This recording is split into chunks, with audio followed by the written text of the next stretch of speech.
Kita semua tahu bahwa Indonesia memang ditakdirkan untuk menjadi global player, menjadi pemain dunia, menjadi penghulunya dunia. Baik tersadar bangsanya atau tidak, baik pejabatnya sadar atau tidak, maka takdir bangsa Indonesia untuk menjadi bangsa pengendali yang berpengaruh di dunia memang ada di DNA bangsa dan negara Indonesia. Walau saat ini hutang menumpuk dengan pola pikir pejabat yang makan sekolah dari dunia barat, atau walau negara saat ini dikadali sumber daya alamnya dikeduk kaum oriental yang didukung pejabat lainnya, namun kalau sudah takdir Indonesia harus menjadi negara besar, ya pasti akan mencapai juga ke sananya. Kesadaran itu mulai terbangun saat ini.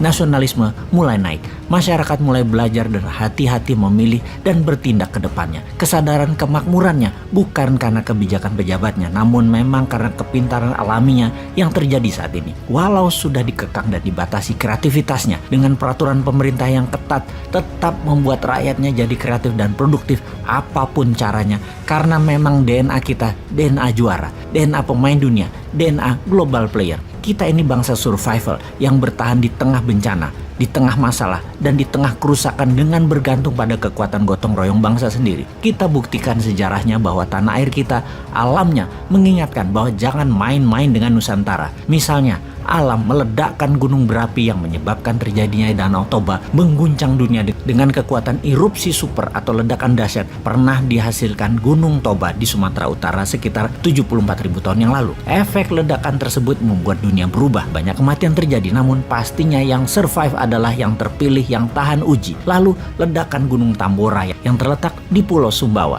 Letusan ini diikuti oleh antara 6 bulan sampai 3 tahun meningkatnya kepulan dan letusan freatik kecil. Bumbungan letusannya menurunkan suhu global dan menyebabkan pendinginan global dan kegagalan panen di seluruh dunia pada tahun berikutnya. Periode 3 tahun tersebut dikenal dengan tahun tanpa musim panas. Dunia berubah banyak dan menjadi dewasa. Pastinya pupuk disebar di seluruh dunia. Pastinya gerakan tanah vulkanik tektonik menjadi menggeser, membuat mineral tanah dalam dan mineral tanah jarang muncul di permukaan di tanah Nusantara. Lalu ada makhluk peninggalan zaman Jurassik, satu-satunya di dunia yang namanya Komodo di Flores. Ini membuktikan satu hal lagi, spesies di Indonesia mencerminkan bangsa manusianya juga ada DNA survivalnya, DNA championnya, DNA juaranya, mutu tinggi. Kita ambil hikmahnya sekarang. Ledakan Gunung Toba dan Tambora merubah dunia. Komodo adalah makhluk survival segala zaman.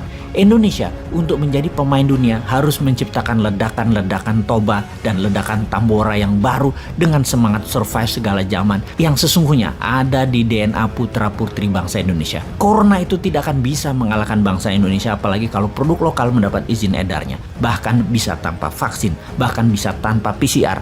Namun titer antibodi bangsa Indonesia tetap tinggi karena memang ramuan alaminya ada. Kekayaan alam mineral, tak perlu teknologi asing dan tergiur narasi ocehan orang asing agar dikeduk asing mineral tambangnya dengan investasi asing. Sungguh, pakai kekuatan bangsa sendiri itu bisa, sehingga bisa jadi nilai jaminan aset bangsa untuk mencetak alat bayar. Akhirul kalam, wahai sahabat New Mind, karyamu mengguncang dunia sedang dinanti karena DNA-mu adalah DNA juara. Ayo buktikan.